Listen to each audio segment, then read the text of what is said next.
Seja na quadra, no campo, na várzea, na rua, no quintal de casa. Não importa o lugar, é mais que um passatempo, um esporte, uma profissão. Há muito tempo se tornou paixão nacional.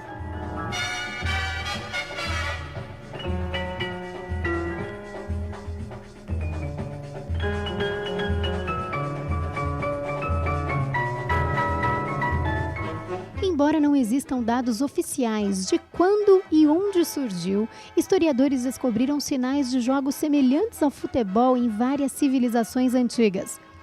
Muito bagunçado e violento, o jogo dava o que falar e sua prática chegou a ser proibida na Idade Média. Mas em 1885, o profissionalismo no futebol foi criado e a partir daí ninguém mais segurou. E foi daqui do Brás, bairro tradicional de São Paulo, que o jovem Charles Miller saiu para estudar na Inglaterra e de lá trouxe de volta na bagagem uma bola e um conjunto de regras que mudariam a história deste país. Consegue imaginar o Brasil sem futebol? Não dá para imaginar. É o país do futebol, né? A cultura do futebol é muito forte aqui no Brasil, então eu acho muito difícil. Resposta básica, não. Em hipótese alguma, nunca, jamais. Nunca. Eu não consigo imaginar sem futebol. O Brasil sem futebol não é ninguém. O Brasil tem que ter futebol. Futebol é a nossa arte, a nossa alegria, a nossa felicidade. Não, o Brasil não pode ficar sem futebol nunca. Isso aí não passa nem pela cabeça do brasileiro, tá? E por causa desta paixão, muitos já fizeram loucuras. Ano passado, inclusive, eu estava oferecendo a minha moto para vir no jogo da final da Libertadores, só que eu não encontrei ninguém que trocasse o ingresso na moto. Eu estava com o documento assinado já. Eu queria trocar. Todo mundo falou que eu era louco. Mas a torcida do Corinthians é um bando de louco, né? Então... Não, porque eu sou do interior de Santa Catarina, a gente não tem tantos times, tantos clubes como tem aqui em São Paulo, né? Trabalhando. Trabalho até hoje. Já faz 46 anos que eu trabalho aqui nesse estado, que eu ia pro futebol. Até hoje não. Não, também não chego tanto, não. Não sou tão neurótico assim também, não.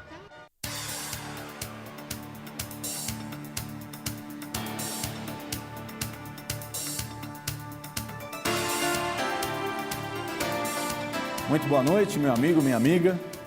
É o nosso ponto de encontro de todo final de noite, o nosso programa Ponto de Equilíbrio. E você já sabe, você pode participar, sugerir. Acesse o nosso site www.programa.deequilibrio.com.br. E hoje, um grande amigo, com imenso prazer, recebo aqui o conhecidíssimo Milton Neves. Milton, obrigado por ter vindo. Obrigado. Um orgulho muito grande ter aqui você, para a gente poder conversar, bater um papo e levar ao nosso telespectador. Muito obrigado por ter me apresentado, doutor Denis Munhoz. Vou tirar o doutor, porque você é realmente meu amigo. Eu sou um sujeito que eu cultuo muito a gratidão. Eu gosto muito de frase feita, mas frase bem feita. Alguém cunhou que a gratidão é a primeira virtude do homem e base de todas as demais. Minha vida profissional foi maravilhosa, está sendo na Bandeirantes. E trabalhei com você na Record, você me contratou. Conheço você desde pequenininho, lá no nosso edifício Seven Seas, lá em São Vicente, com o teu pai maravilhoso, com a tua mãe, Dona Neide, o teu pai Chicão. Mas aquele prédio lá, se não fosse teu pai, já tinha caído, hein? Que os engenheiros os engenheiros da Volkswagen fizeram nos anos 60, um prédio realmente maravilhoso, faz tempo que eu não vou lá. E eu sou bem mais velho do que você, e eu lembro de você bem menor. E a tua carreira foi brilhante na Record, na RTV, agora está aqui com o pastor. E eu quero que você seja muito feliz e fiquei muito feliz em ser convidado por você. Eu tenho outros convites por aí, meu tempo não dá. Nós estamos gravando uma sexta-feira, 6 horas da tarde, às portas do início da Copa das Confederações. Eu falei, não, Denis, eu vou lá porque eu faço questão, porque eu gosto de você. Obrigado, Milton. Obrigado. Eu agradeço os teus elogios, mas é um prazer enorme tê-lo aqui. E você é uma figura polêmica. Eu o conheço desde o tempo do rádio, da Jovem Pan AM. Você fazia só rádio na época, não fazia nem televisão. Eu trabalhei 33 anos na Jovem Pan. Aparecia na televisão uma vez ou outra no Cartão Verde. Cheguei a fazer quase um ano como convidado do Avalone na Gazeta. Aliás, o Avalone foi um ícone na mesa redonda, que o Brasil não ganhava a Copa do Mundo. E as mesas redondas eram consideradas a coisa mais brega do mundo. Só tinha uma que sobreviveu, a do Avalone, tem que fazer justiça a ele na TV Gazeta, que não é nenhum SBT, Globo, Record, Bandeirantes e tal. E ele me convidou, comecei a aparecer lá e tal. Fiz o Canal 100 na Manchete em 94, mas efetivamente na televisão eu entrei graças ao Johnny Saad, graças ao J. Ávila no projeto Band Traffic em 99. Era o programa Super Técnico, né? Super técnico que inclusive balizou e baliza ainda até em termos de cenário a discussão esportiva no Brasil. Porque a gente aboliu lá, o Hélio Silliman, ele aboliu no cenário a figura do... Igual nós estamos aqui, como falava o Blota Júnior, mostrando a canela, mas o Blota falava, mas não pode mostrar a canela, quer dizer, mostrar a calça, o sapato e a meia, mas não pode mostrar a canela. Mas enfim, o cara ficava antigamente atrás, todo mundo, os caras da mesa redonda, ficavam atrás daquele balcãozão de despachante e tal. E o Super Técnico, a discussão esportiva no Brasil, e o mérito não é meu, foi apenas o apresentador, foi do J. Ávila, que como é que chama lá, na pizza do Faustão, calhou um dia que o J. Ávila estava lá, ele tinha acertado com a presidência da Band, o Johnny Saad, para o projeto, né, que envolvia o futebol da Bandeirantes, que aconteceu durante 3 anos, 99 a 2001, e o J. Ávila estava na casa do Fausto, na mansão do Fausto, e calhou naquele dia de só ter técnico. E técnico, quando não tem microfone na boca, eles contam, Denis, histórias maravilhosas. E o programa ia ser uma mesa redonda tradicional, mas quando o Ávila ouviu o Filipão, Carpegiani, Evaristo, os caras contando cada história, falavam, vou fazer um programa só sobre técnico. E esse programa é um divisor de águas, tanto é que você me convidou para ir para a Record devido ao Super Técnico. É verdade, é verdade. Na época chamou a atenção e aí veio a ideia, eu já te conhecia, a gente já tinha uma amizade e foi quando a gente bolou o Terceiro Tempo para a televisão. O Terceiro Tempo nasceu com você. Em dia 2 de dezembro de 2001, foi a primeira vez que o Terceiro Tempo foi para a TV. E eu trabalhava, tinha um escritório menor no 15º andar do prédio Winston Churchill, da Avenida Paulista, conturbada Paulista, essa artéria que não param de entupir, né? Qualquer coisa, se tiver, vamos protestar contra o chuchu. Chuchu tá caro, tá barato, o sabor do chuchu tá ruim. Vamos fazer manifestação na Paulista. Aí eu tô lá um dia e tal, e minha secretária, que é hoje esposa do Kennedy Andrés, meu fiel escudeiro, que mora no meu apartamento do nosso prédio no Seven Seas, lá que o Cláudio Karsug me apresentou, onde eu conheci teu pai, tua mãe e você, lá em São Vicente, na Ilha Porchá. Aí você entra e eu estava lá, minha secretária falou assim, olha, tá aí o Denis querendo falar com você. Eu falei, mas que Denis? Denis Munhoz, doutor Denis Munhoz da Record. Eu falei, meu Deus, é mesmo, rapaz. Eu já tinha sabido que você estava lá como advogado já, depois virou presidente da própria Record. E aí você me contratou por telefone falando com o Norilton Gonçalves. É verdade, uma negociação rápida. Nós dois pessoalmente e você ao telefone com o Norilton. Então, Milton, antes da gente passar para esse aspecto da televisão, do programa, na minha opinião, você desmistificou. Era ainda uma restrição que se tinha. A história da propaganda, do jornalismo esportivo envolvendo ação de marketing, de merchandising. Porque falam, não, jornalismo é jornalismo. Você não pode ter nada envolvido com jornalismo que tire a independência. E você veio com a figura do jornalismo esportivo, que realmente, na época, revolucionou. Até hoje ainda tem muita gente contra, tem muita gente a favor. Sim, mas diminuiu muito. Até a Globo contratou o Ronaldo agora, ele é comentarista. Não adianta querer, igual a história, a mulher ou está grávida ou não está. Não existe a mulher mais ou menos grávida. A Globo nunca permitiu mais a mínima participação de qualquer dos seus profissionais na publicidade. Agora contrataram o Ronaldo, que eu adoro, e o Ronaldo é funcionário da Globo e é comentarista da Globo. Ele é jornalista fazendo propaganda, tudo quanto é propaganda que ele faz aí, mais do que eu. E o Galvão Bueno, que para mim é um ícone, eu conheço o Galvão Bueno de uma ou outra Copa do Mundo, de avião, de hotel, não sou amigo dele, sou admirador dele, é um cara patrulhado, que eu também sou. O Galvão Bueno, se não fosse essa figura notável que é, ele e o Luciano do Vale estão em patamares absolutamente diferentes, né, diferenciados, e eu tive o prazer de pedir a você, na Record, para contratar o Luciano, que foi uma coisa muito rara, né, que ele estava momentaneamente fora do ar e você o contratou. E o Galvão Bueno, se ele não fosse o que é, se o Luciano do Vale não fosse o que ele patrulha muito o Luciano, não, porque o Luciano não é mais aquele e tal. A Bandeirantes compra esses eventos todos caríssimos e quem comanda? Luciano do Vale, é porque ele continua muito bom. E o Galvão, eclético, né? E é eclético, e a voz mais bonita da história da televisão brasileira, o melhor gol da história da televisão, porque ele tem muito mais voz que o Galvão Bueno. O Galvão Bueno é muito eclético também, muito cara muito bem preparado. Então falam aí, gritam, xingam o Galvão, muita gozação, muita gente xingando o Galvão, vaiando o Galvão. Agora, se o cara não fosse top de linha, você que presidiu a Record, dirigiu a Rede TV, um canal de televisão como a Bandeirantes, quer dizer, eles têm pesquisas. Se você não agrada, lógico que o mercado publicitário bota você para fora, a opinião pública bota você para fora. Se o Galvão está comandando todos os produtos caríssimos da Globo, é porque ele continua top. Agora, na propaganda, Denis, o que aconteceu com o próprio Galvão, eu estava em Miami, e eu fui convidado pela Brahma, com a qual eu trabalho há mais de 10 anos. Antes eu com você lá era Skin Cariol, lá na Record. E aí fui convidado pelo meu diretor, né, o Marcel Ponte Preta, que eu chamo, o Marcel Marcondes, agora é o Pedro Gaúcho, gremista, para comparecer naquele evento em que 10 empresas se uniram, uma grande sacada, grandes empresas nacionais e multinacionais se uniram para fazer esse projeto do torcedor, do sócio-torcedor. E quem que apresentou o evento? Galvão Bueno. Quer dizer, foi um evento jornalístico e publicitário. Então, a própria Globo, que todo mundo há de convir, ela é top de linha. Então, já tem um pouquinho do Ronaldo, que é jornalista e comentando. Do Galvão Bueno, que é super jornalista e que foi lá fazer um evento esportivo também, entendeu? E o Ronaldo faz propaganda de tudo. E o Galvão Bueno ainda não faz a propaganda direta. Antigamente, ele fazia off de propaganda, entendeu? Off, inclusive de filmes de VT, filmes de televisão. Hoje não pode fazer nada disso, mas é uma hipocrisia muito grande, desculpa falar isso, que a Marília Gabriela é quem ensinou. Porque a Marília Gabriela é uma das maiores jornalistas do mundo, grande entrevistadora, maravilhosa, mas era patrulhada também. Ela fez aí uma campanha em que ela falava jornalista, ela se chamava de jornalista, uma coisa que o cara é mesmo, a jornalista perfeita, a jornalista que já ajudou a mudar os destinos do país, mediando como ninguém os grandes debates para a presidência da República, prefeito, governador, etc. e tal.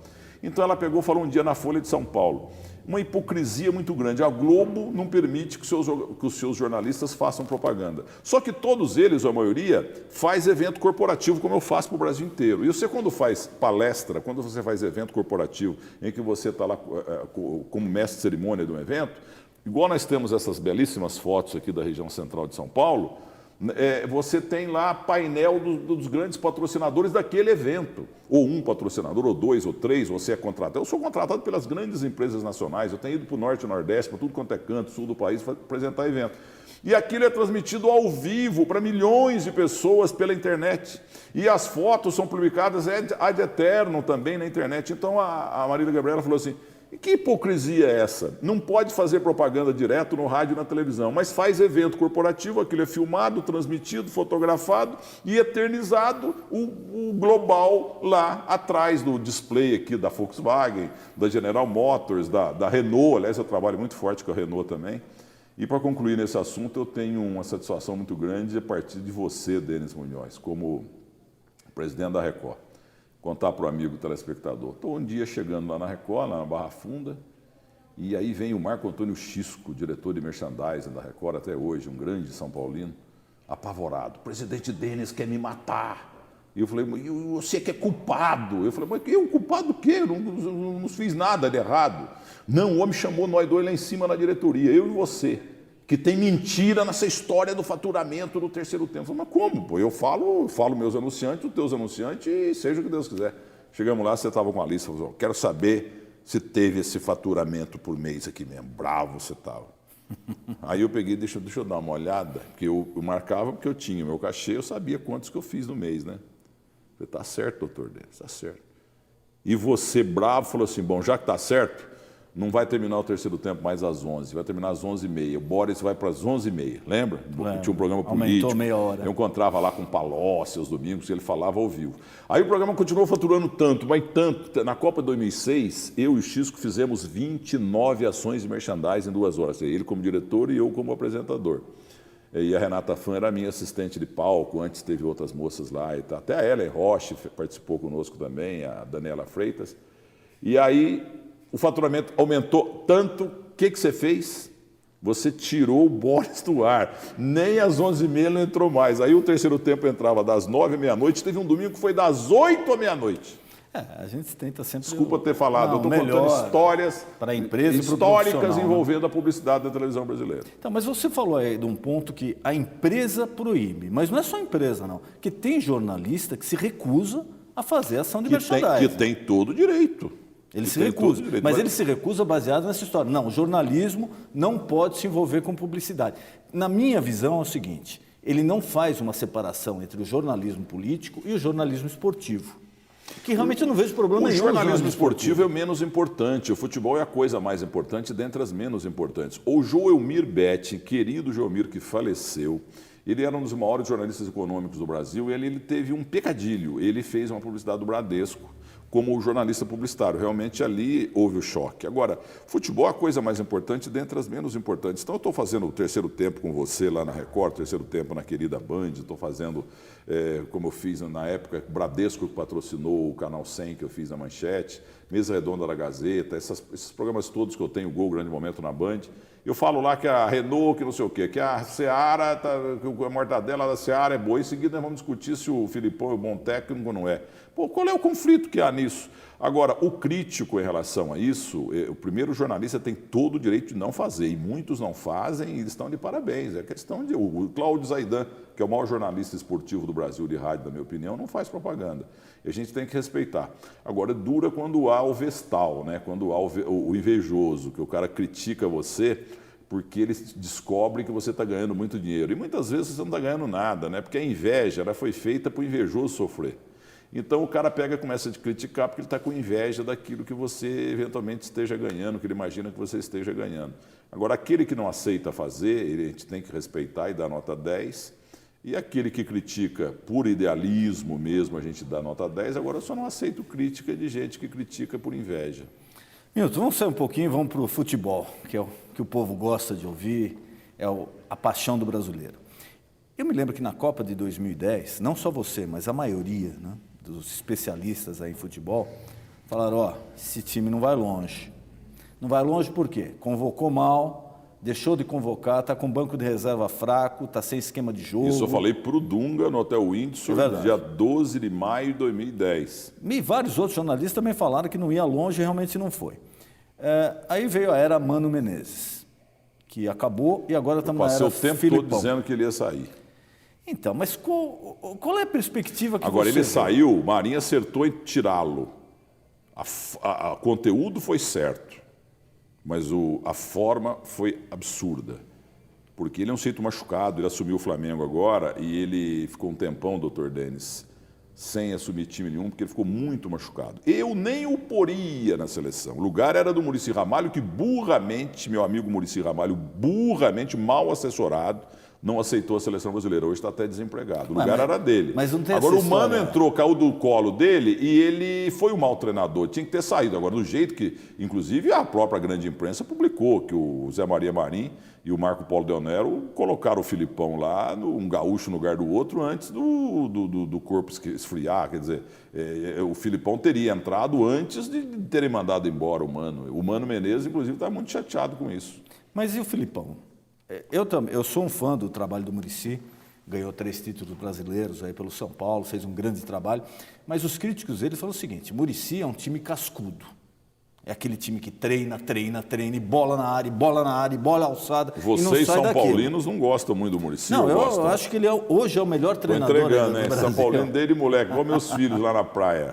Eu ainda acho que ele é o melhor treinador do Brasil, mas os críticos falam isso. Ele precisa de um time cascudo. Ele não trabalha na parte técnica, ele não trabalha na habilidade. Será que na seleção ele vingaria? E outra, como está essa cara da seleção do Filipão? Está com aquele mesmo cheiro lá de 2010 que não vai longe? O próprio Filipão, veja bem, o Denis, eu gosto muito do Filipão, que eu emplaquei no Supertec lá na Band, graças aos treinadores, ao Johnny Saad, graças ao J. Ávila, ao Hélio Silliman, graças a Deus, ao que eu conheço de futebol desde moleque lá em Muzambinho.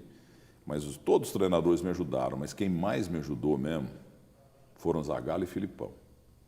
E calhou do Ricardo Teixeira, em 2001, quando mandou o Leão embora, ter ligado para mim na Jovem Pan e falou, olha, eu quero saber em quem você vota, porque eu estou ouvindo vários segmentos para ver quem que eu devo apoio, o presidente do clube, jornalistas que eu considero importantes. E você, como apresentador do Supertec, está com os caras todo domingo lá, quem que você vota? Eu sou o Filipão. Briguei com ele duas semanas atrás, que ele está refugando, que ele não estava querendo. Né? Eu briguei no ar ao vivo com ele, briguei entre aspas, né? Falei, não, Filipão, quero o Filipão. Então você acabou de desempatar, era para estar empatado ele e Luxemburgo. Eu alterei involuntariamente a história do país, do futebol brasileiro, e deu certo. E ele foi lá, arrebentou, não levou o Romário, inventou Edmilson, inventou o Roque Júnior, inventou Kleberson, que jogou um mês na vida bem, né? E tanto é que ele está sumido hoje, mas honestamente ganhando dinheiro nos Estados Unidos. E o Filipão foi brilhante. Só que agora, a máxima que nós temos no futebol de que seleção é momento para jogador, o mesmo se aplica, Denis, ao treinador. O lugar, nós estamos gravando um dia antes de começar, amanhã, a Copa das Confederações contra o Japão. Entendeu? Mas eu independente do que tenha havido nesses dias posteriores a essa gravação, eu entendo que o lugar não era e não é do Filipão. Independente do que estiver acontecendo e acontecer ao final da competição, Copa das Confederações também é tipo o Campeonato Paulista de Aspirantes, o que vale a Copa do Mundo. O lugar era do Tite do Corinthians, entendeu?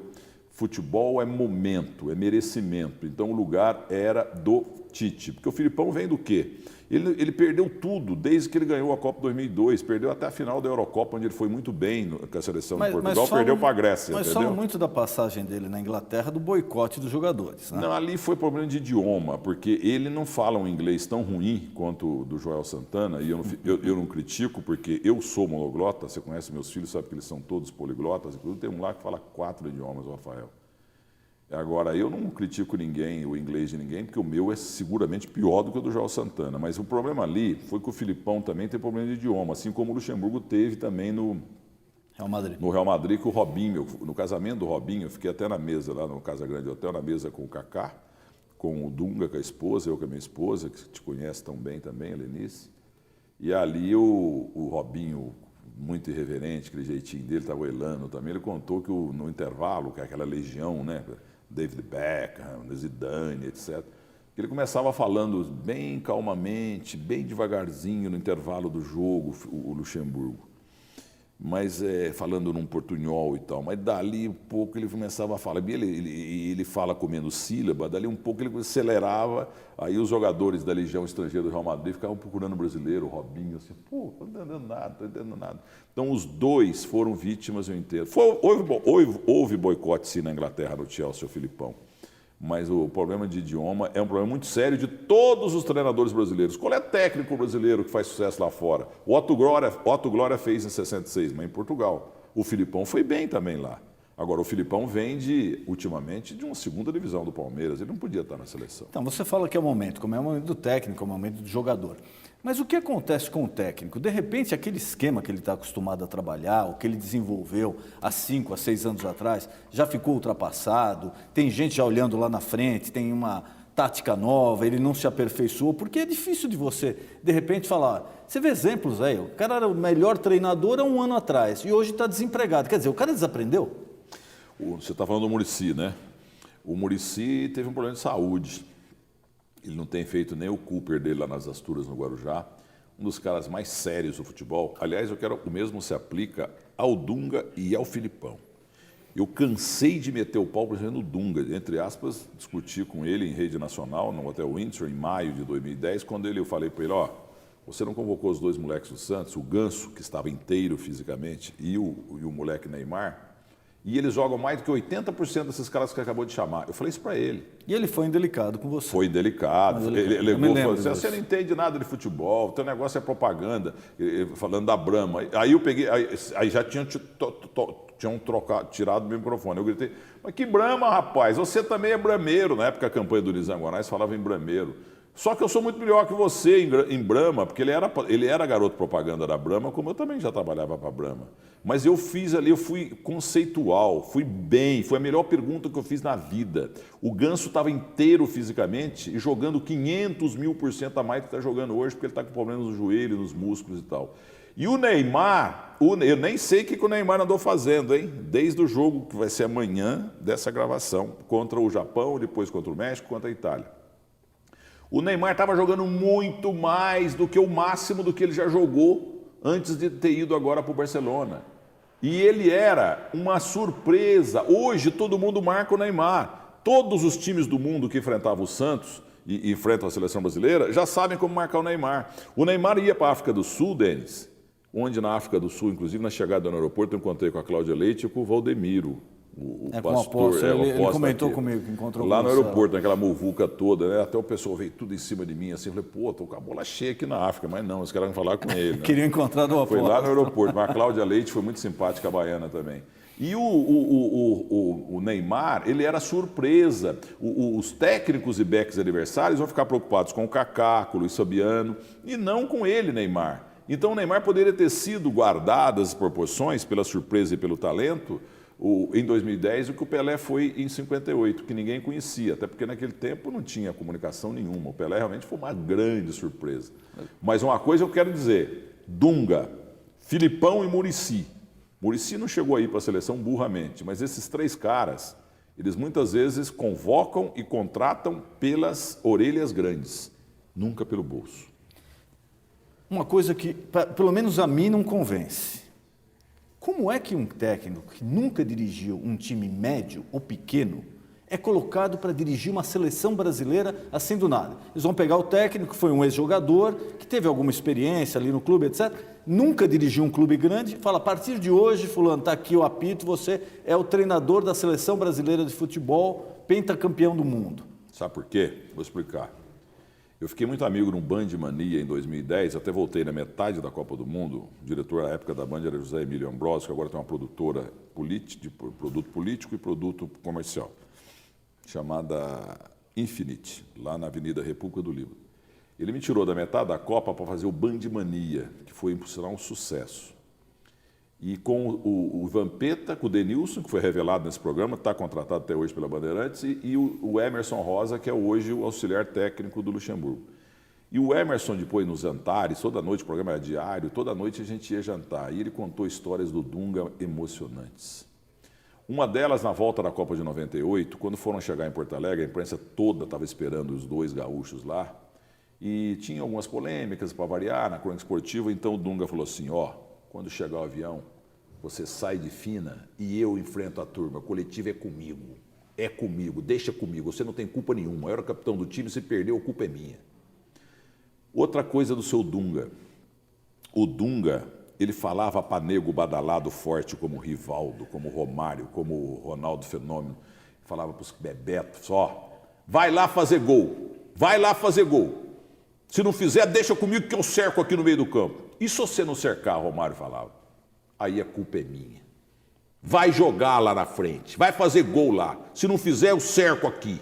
Se eu não cercar, a culpa é minha, a culpa não é de vocês. Esse é o Dunga, cara. O Dunga é um cara líder. Em 98, você lembra, no teu São Paulo tinha aquele lateral de Zé Carlos, lembra aquele cara? Entrou numa gelada contra a Holanda, tinha aquele ponto esquerda Zenden, que corria mais que notícia ruim. Cafu com o 3º amarelo, o 2º amarelo, botaram o Zé Carlos. O Zagallo botou. O cara tomou o maior vareio de bola. Deus não deixou o Brasil perder aquele jogo lá, que foi para os pênaltis, o Tafarel foi herói e tal. Quando, meia hora de jogo, o Zé Carlos estava completamente perdido. Na Rádio Bandeirantes, eu entrevistei outro dia, ele confirmou. O que o Dunga fez? O capitão do time. O Dunga largou do jogo e ficou lá de lateral direito na cobertura do Zé Carlos. O Dunga é um dos caras mais solidários, mais líderes e mais honestos do futebol. Tanto é que o Romário, que agora, por sinal, está sendo um bom deputado, na minha opinião, é uma revelação como deputado, o Romário nunca ligou para nada, entendeu? Sempre foi desligado, joga o futebol dele, um gênio e tal, mas um sujeito ele sempre respeitou. Em Dallas, em 94, num restaurante brasileiro em que a gente ia, estava sempre o seu Romário ao lado só do único cara que ele andava, Dunga. Mas isso basta para ser técnico Mas de uma ele seleção? foi para ser líder, porque a seleção brasileira estava sem impulso. Mas você tem razão. Tanto é que ele até hoje dirigiu só a seleção brasileira, começou no topo, porque a condição, né, o Denis, de técnico da seleção brasileira é o principal posto de treinador no planeta. Entendeu? Exatamente. Ele só dirigiu a seleção brasileira, mas ele foi melhor do que o Mano Menezes. Muito melhor que o Mano Menezes. O Falcão também, né? O Falcão foi assumiu muito a seleção, mal. Mandou a Globo embora, sumiu o Internacional, mandaram embora, foi pro Bahia, mandaram embora, não soube assumir o Palmeiras. Quando ele assumiu a seleção, também não Muito tinha dirigido mal, nenhum muito time. mal, muito Quer dizer, mal. é uma coisa que não... Mas foi pela... Ele era um gentleman, né? Uma figura notável. Eu gosto muito do Paulo Roberto Falcão. Você também. estava falando de 98. E agora o Dunga entrou no Internacional. E é uma seleção lá, e ele não está tão bem, não. Você estava falando de 98. Aquela dúvida que todo mundo tem até hoje. Tem N versões. O que aconteceu? Eu tenho a única versão correta. O que aconteceu com o Ronaldo e, na minha opinião, O Zagallo, com todo respeito, amarelou. Mas essa é a tua opinião também? Exatamente. Isso eu falei no Supertec da Band para o Zagallo mais ou menos umas 18 vezes. E no ar e fora do ar. O que aconteceu ali foi a força do imponderável. Porque o Brasil lá, faltando 4, 5 horas para ir para Saint-Denis, faltando 4, 5 horas para o jogo, lá em Paris, para ir para Saint-Denis, os caras estavam... O César Sampaio, trabalhei com ele na Jovem Pan, um cara maravilhoso. O Cafu, meu vizinho.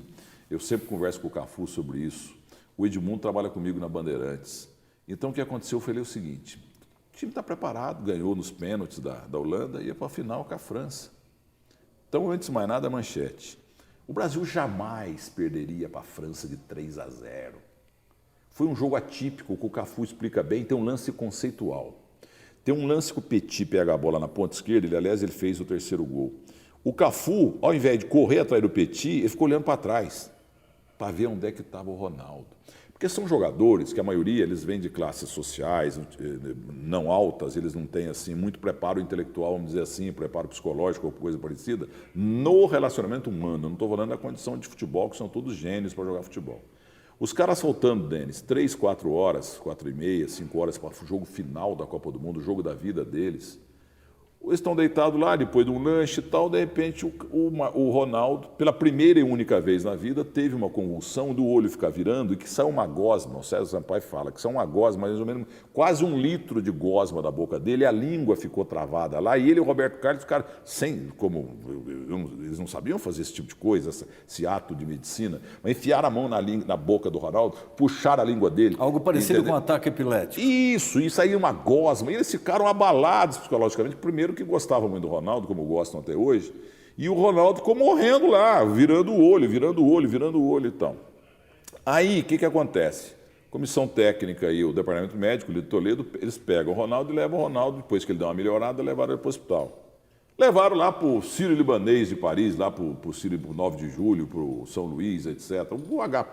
O H-Cor deles lá. E o time do Brasil no ônibus indo para o estádio. E o Ronaldo foi num carro para o hospital. Chegando lá no hospital, você acha que o médico que atendeu lá, o anestesista, o radiologista, a enfermeira, todo mundo viu o Ronaldo, é final de Copa do Mundo, é igual o Brasil e a Argentina fazendo a final agora em 2014. Aí o Messi se sente mal, vai para um hospital qualquer do Rio de Janeiro. Você acha que todo mundo não vai contar lá para o técnico Emê Jaquet? O Ronaldo está morrendo aqui, ele não vai jogar não. Aí o que aconteceu? O Zagallo põe o Edmundo, que era o maior jogador do mundo em 97 para 98, no Vasco da Gama. Estava numa fase maravilhosa. Jogando para burro. Então vou dar um detalhe histórico para você aqui, que o César Sampaio me contou. Escalado, todo mundo, quando recebeu o Silvério na Rádio Jovem Pan na época e tal, todo mundo, jornalista do mundo inteiro, Edmundo. Que isso? O Ronaldo, o maior jogador do mundo, não vai jogar. O que aconteceu? Porque ninguém sabia que ele tinha tido essa convulsão. Foi uma coisa, é mais ou menos como ganhar na Mega Sena com 5 vezes seguidas com o mesmo número. Aí os jogadores ficaram tão abalados, porque ele não ia jogar, mas eles são profissionais e frios, já esqueceram. Vamos jogar Edmundo e mais 10, seja o que Deus quiser. De repente chega do hospital o seu Ronaldo. E o Ronaldo não sabia o que aconteceu com ele, por que ele foi para o hospital, também não contaram, falaram que ele teve uma disposição qualquer e tal. E ele falou, não, eu quero jogar. É lógico, você acha que um jogador final de Copa do Mundo, depois que se recuperou daquela convulsão, você pergunta, você quer jogar, Ronaldo? É igualzinho perguntar para um cachorro se ele quer uma linguiça. Aí o Edmundo já estava aquecido e escalado e orientado, participou da preleção toda. Vem o Zagallo, chama na salinha, o Edmundo conta. E aí, Edmundo, você vai ficar na reserva, que o Ronaldo vai jogar e tal. Aí ele pega, sai, segundo o Sampaio, dá um chute, um bico numa lixeira que tinha do lado e fala para o Sampaio, amigo dele, companheiro de Palmeiras, falando assim, no fim do filme estava na cara que eu não ia terminar com a Sheryl Stone. Porque a Sheryl Stone na época, até hoje já está velhinha, mas sabe como é que é? Dá para arriscar um zoinho nela ainda. Mas na época ela era o ícone sexual do mundo, né? E ali foi um grande erro absurdo do Zagallo e do Lito Toledo. Porque ele tinha que convocar uma coletiva ali correndo ou mandar um comunicado para a imprensa dizendo, estamos preservando a vida do Ronaldo, não podemos escalar o Ronaldo. Porque o Ronaldo foi para o hospital, teve convulsão. Aí, o time brasileiro, tudo isso para chegar no mais importante, o time brasileiro, ao invés de jogar com 10 jogadores, Só preocupados com o Ronaldo e abalados psicologicamente, o Brasil teria jogado com o Edmundo, que era muito bom também, mas com 11 jogadores inteiros, física, técnica e psicologicamente, os 11 ligados só na bola e na França. Porque, principalmente no primeiro tempo, o Brasil não estava preocupado com a França, estava preocupado nem com a bola, estavam preocupados com o Ronaldo. Tanto é que houve um choque do Ronaldo no Barthez. É verdade. Todo mundo, os jogadores ficaram, nossa Parou, senhora, todo mundo parou para olhar. se nós vimos ali no quarto ele morrendo, ele vai ter esse troço de novo, essas câmeras monumentais, essas lentes espetaculares da televisão do mundo, vão mostrar o nosso colega morrendo. Então eles, o Zagallo falou, aí o Zagallo falou para mim assim, esse falar é fácil. Se eu perco o jogo com o Ronaldo, como eu perdi sem o Ronaldo, eu nunca mais entrarei no Brasil. Mas é essa que eu falo que ele amarelou. Ele tinha que falar, não escalei, Lógico. e o seu Lito Toledo que já morreu, mas ele foi mais culpado ainda. E aí, o que aconteceu? O brasileiro ficou indefeso, igual um corpo doente. Porque quando você tem um corpo doente na tua família, Deus o livre, teu pai, tua mãe, teu filho, tua mulher, teu irmão, aí você vai em tudo quanto é médico, medicina de altíssimo padrão, mas o diagnóstico é, não tem jeito, vai morrer. Aí chega alguém e fala assim, mas tem um bruxo lá no Paraguai, se você cortar a ponta do dedo, teu filho sara na hora, você corta a ponta do dedo, essas bobagens que tem aí, você corta a ponta do dedo, joga o sangue na testa do teu menino que ele sara na hora. O sujeito no desespero, ele até faz isso, tem gente que faz isso, não adianta nada, mas faz. Então o que aconteceu? O brasileiro desesperado, perdeu uma final da Copa para a França 3-0, aí alguém soltou na mídia. Isso aí foi marmelada. O Brasil entregou o jogo no acerto do Ricardo Teixeira, da CBF, da FIFA e da Nike, porque não podia o Brasil ganhar mais uma Copa, porque o produto futebol, o produto Copa do Mundo ia ficar desvalorizado, que ia perder a graça, que o Brasil já ganha 5 vezes, ninguém alcança mais. Aí é a teoria da conspiração.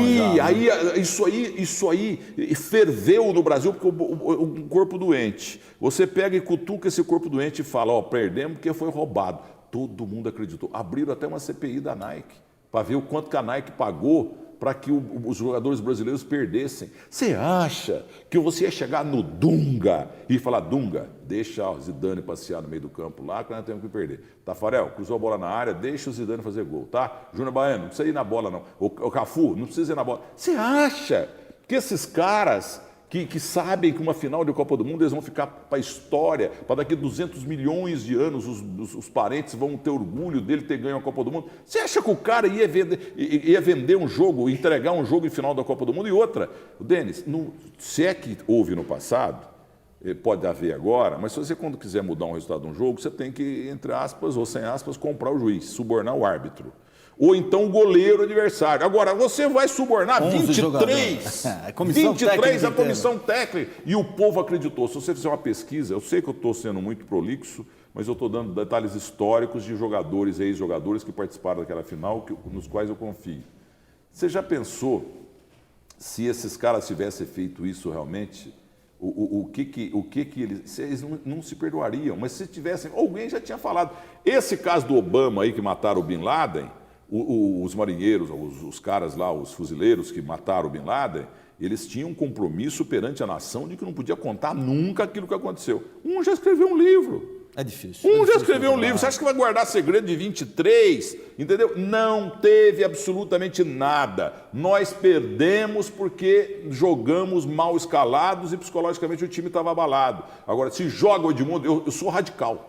Até eu esqueci quem era o reserva do Tafarel na Copa de... Quem era o reserva do Tafarel? Se você bota o goleiro no lugar do Ronaldo, entendeu? Um back central reserva aquele rapaz, o Gonçalves, que era back reserva. Bota o Gonçalves no lugar do Ronaldo. Não precisa nem pôr o Edmundo. Mas pelo menos íamos ter 10 jogadores fisicamente perfeitos e os outros 10 não iam jogar preocupados com a saúde do Ronaldo. Então, o culpado daquela final, o cara que me ajudou tanto a emplacar na televisão como apresentador, que foi o Zagallo, foi o Zagallo. Porque o Zagallo tinha que ter peitado até o técnico, até o médico. Não, o cara tá pifado aí, não vai jogar, não.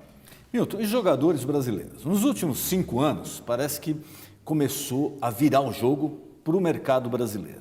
Então todo mundo, não, olha, agora o país cresceu economicamente, melhorou, os jogadores vão poder ficar aqui mais tempo, não tem aquela necessidade de sair com 15 anos, 16 anos, 18 anos. Agora os salários que se paga no Brasil estão muito próximo do que se paga na Europa, inclusive também devido à crise que a Europa vem atravessando esses últimos anos.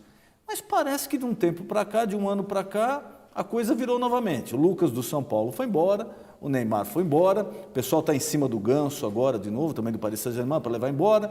Foi embora aquele do Fluminense, que foi uma revelação agora, também foi negociado faz pouco tempo, o jogador do Fluminense. É tanto jogador que agora então, me fugiu. Então, o que aconteceu agora? Porque me parece o seguinte, o mercado aqui estava bom, porque a economia estava boa, os direitos que a televisão pagava também melhorou, mas parece que reverteu de novo. Não, o que acontece é o seguinte, é o componente Olimpíada, componente Copa das Confederações, que caminha para o final agora, e o componente Copa do Mundo, principalmente. O Pato só largou do Milan ainda a namorada dele, inclusive virou ele e o Guerreiro são meus vizinhos lá na minha vila, onde eu moro. O Pato só veio para cá para ir para a seleção. O Ronaldo radicou em São Paulo, numa grande sacada do André Sanches, que quem colocou Corinthians no mapa do mundo foram André Sanches e Ronaldo.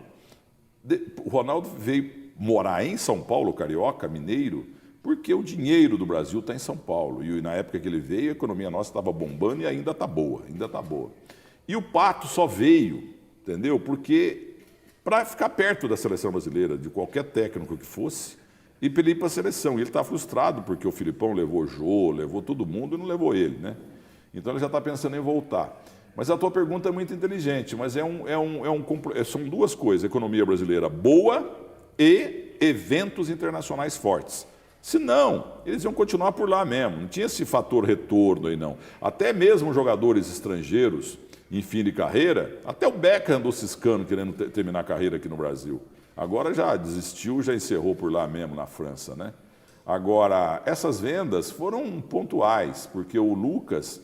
O Juvenal Juventus que é criticado, porque gosta muito de tomar guaraná, água mineral, que bota muito botox, que ele está a cara da Cristina Kirchner e tal, mas ele é um negociante. Vendeu o Lucas, que joga 8% do Neymar, por 105 milhões. O Santos doou. Eu era conselheiro, deixei de ser conselheiro, renunciei, dei uma de papa lá, né?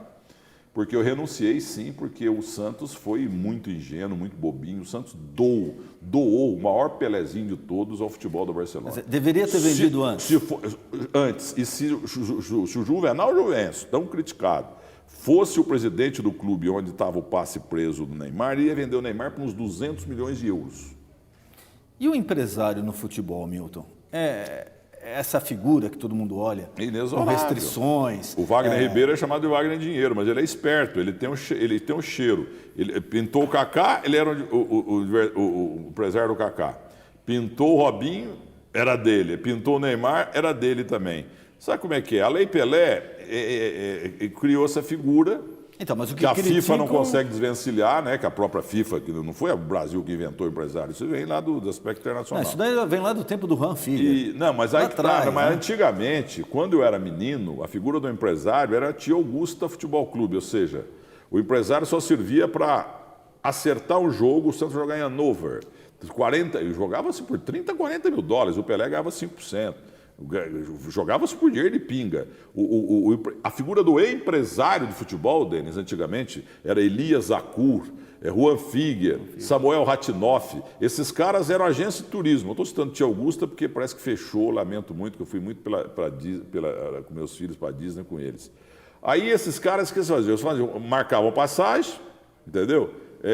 Traslado, cota do jogo e ganhava uma comissão e só. Não tinha esse negócio de você pegar um jogador e fatiar o jogador, porque hoje nós temos, o jogador hoje virou, igual no mundo aí dos modelos e tal, você que foi presidente da Record, também foi líder lá na Rede TV, você trabalhou com muitas dessas mulheres famosas, né?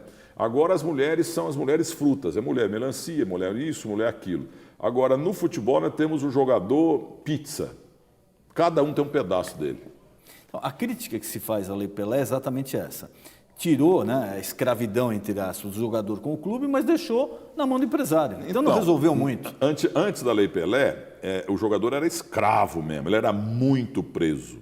Agora, depois da Lei Pelé, com o empresário bota um telefone, uma secretária, acerta com o pai e da mãe, com um jogador de 16, 17 anos, de cada 50, um dá certo também, 49 some, e ele vira um clube. Com um telefone e com uma secretária, ele vira um clube, sem despesa do clube, entendeu? Então é isso, você tem razão. Agora a FIFA quer disciplinar, porque não sei o quê, mas a figura do jogador hoje é o jogador pizza. Cada um tem um pedaço dessa pizza. E por